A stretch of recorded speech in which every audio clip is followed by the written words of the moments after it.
ಬಿಸಿಬೇಳೆ ಬಾತ್ಗೆ ಬೇಳೆನ ನೆನೆಸಿಟ್ಕೊಂಡಿದ್ದೀನಿ. Mix vegetables, ಈರುಳ್ಳಿ, tomato, ಸಾಸಿವೆ, ಕರಿಬೇವು, ಒಣಮೆಣಸಿನ್ಕಾಯಿ, ಬಿಸಿಬೇಳೆ ಬಾತ್ ಪೌಡರ್ ತೊಗೊಂಡಿದ್ದೀನಿ. ಒಂದು ಚಮಚ ಖಾರದ ಪುಡಿ ತೊಗೊಂಡಿದ್ದೀನಿ. ಮೊದಲು ಎಣ್ಣೆ ಹಾಕಿ ಅದಕ್ಕೆ ಕರಿಬೇವು ಹಾಕಿ ತರಕಾರಿನ ಕಡ್ದು ಹಾಕಿ ನಂತರ ನೆನೆಸಿಟ್ಕೊಂಡಿರುವಂತಹ ಬೇಳೆನ ಹಾಕಿ ಮಿಕ್ಸ್ ಮಾಡ್ಕೊಳ್ಳಿ. ಅಕ್ಕಿನ ಹಾಕಿ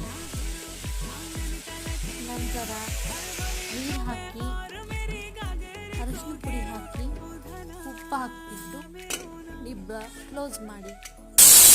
2 ವಿಸಲ್ ಆದಮೇಲೆ ಅನ್ನ ರೆಡಿ ಇರುತ್ತೆ. ನಾವು ಒಗ್ಗರಣೆಗೆ ಒಂದು ಪಾತ್ರೆಗೆ ಎಣ್ಣೆ, ಸಾಸಿವೆ, ಒಣಮೆಣಸಿನಕಾಯಿ, ಕರಿಬೇವನ್ನು ಹಾಕೊಳ್ಳಿ. ನೆಕ್ಸ್ಟ್ ಈರುಳ್ಳಿ, ಟೊಮೆಟೊ ಹಾಕ್ಕೊಂಡು ಉಪ್ಪು ಹಾಕಿ ಚೆನ್ನಾಗಿ ಬೇಯಿಸ್ಕೊಳ್ಳಿ. ನಂತರ ಖಾರದ ಪುಡಿ, ಬಿಸಿಬೇಳೆ ಬಾತ್ ಪೌಡರ್ನ ಆ್ಯಡ್ ಮಾಡಿ ಹುಣಸೆ ರಸನ ಹಾಕಿ ಅನ್ನನ ಮಿಕ್ಸ್ ಮಾಡಿಕೊಂಡ್ರೆ ಬಿಸಿಬೇಳೆ ಬಾತ್ ರೆಡಿ.